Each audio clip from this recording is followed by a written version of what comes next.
So, we've just had the Emilia-Romagna Grand Prix in Imola, and for a very historic race circuit with a lot of history to it, boy did we have a race.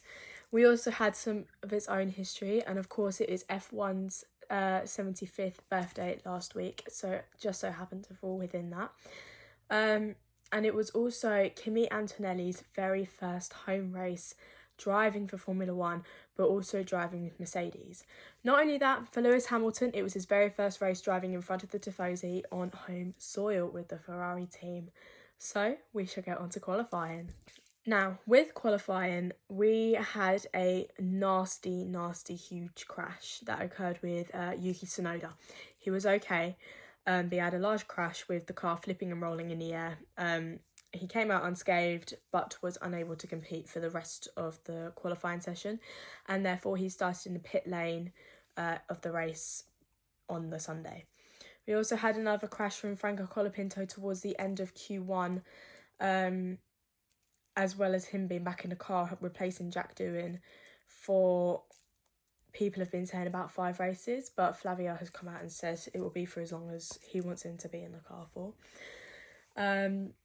Unfortunately, he was the second driver in qualifying to crash out. He made it all the way through to Q2, but was unable to qualify further due to his massive crash. However, he was also given a 1-place grid penalty due to, I believe it was a yellow flag infringement. I could be wrong.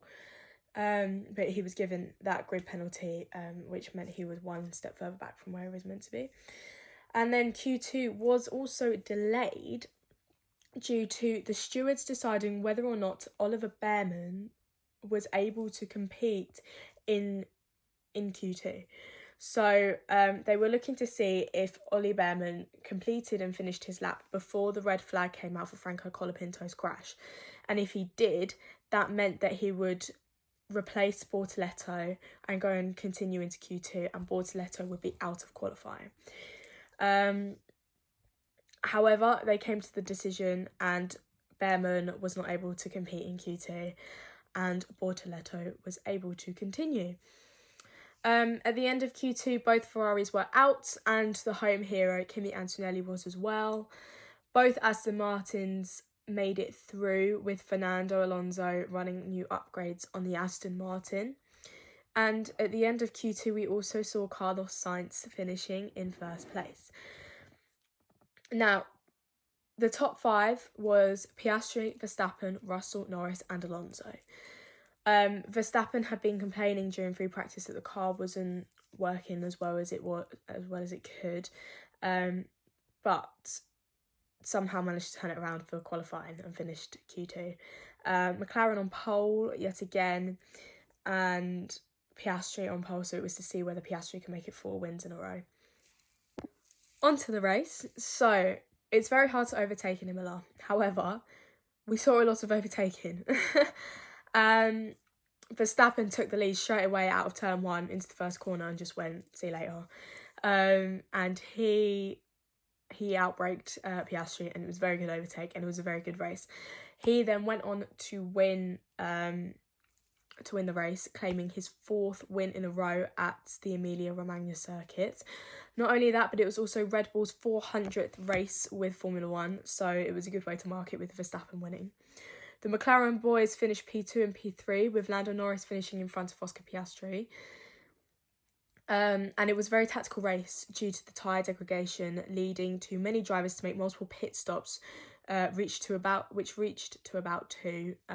But there were safety cars and yellow flags, which meant that they would come in a little bit more often to change their tyres. And the very first safety car that we had was about lap 29. The Haas Esteban Ocon pulled over to the side of the track to what seemed like a mechanical failure with the car. This then brought out the virtual safety car, which meant that many drivers that had not yet pitted had a free pit stop, so it got rid of an extra 10 seconds off that you would normally get in a pit stop. Alex Albon and the Williams team had a solid race, and it seemed like they were starting to get their groove back, starting to get back on their feet, which is a nice thing to see. It's nice to see Williams doing well. A lap 46 out of 63, we saw Kimi Antonelli sadly pull to the side of the road with an issue, meaning that he was unable to finish his home race. This brought out the full safety car, bringing in more drivers for the next pit stop if they hadn't already completed it. Piastri did not pit, and neither did Leclerc, but their counterparts did. So Hamilton and Norris both pitted, which meant they were on fresher tyres ready for the restart, which you can probably gather meant that they would overtake both of their teammates. Norris overtook Piastri on lap 58 and remained there for the rest of the race, so Norris finished in P2. And Alex Albon was fighting with Leclerc and was forced off the track, and this was noted by race control. Hamilton got through both of them, so overtook both Albon and Leclerc, which meant he was in 4th place. And Leclerc was told to give the place back to Albon as he was under investigation for forcing another driver off the track. He gave the place back to Albon, which then meant that there was no further investigation that was going to happen within the incident. Hamilton finished in 4th, and with it being his first race in front of the Tifosi, it was a good race for him and a good start. It's what we like to see. Williams and Albon finished in 5th in front of Leclerc, who finished in 6th. And all the way starting from the pit lane, Yuki Tsunoda finished in 10th place, which is very, very incredible to see, especially after that major crash that he had. He went and finished in 10th place. So that is all for the race. With Monaco being this week, there is now a new rule change as well, where there has to be 2 pit stops. You have to pit twice now instead of once.